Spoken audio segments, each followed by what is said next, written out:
मोक्षप्रदायिनि मञ्जुळवासिनि वेदनुते पङ्कजवासिनि देवसुपूजित सद्गुणवर्षिणि शान्तियुते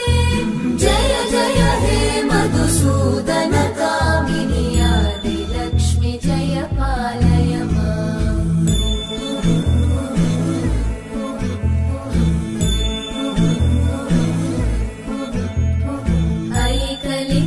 ऐकलिकल्मषनाशिनि कामिनि वैदिकरूपिणि वेदमये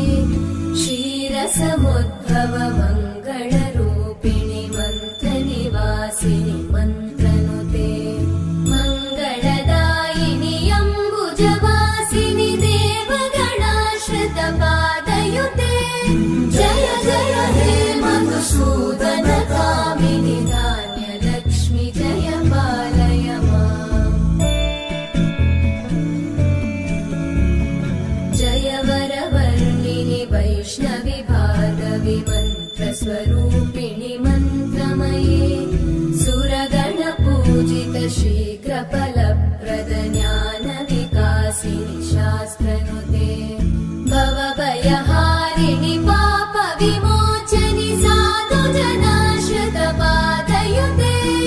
जय जय हे मधुसूदन कामिनि धैर्यलक्ष्मि जय पालय माम्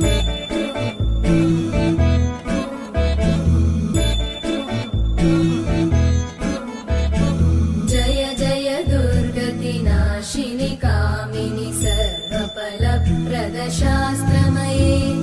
रतगजतुरगपदादिसमा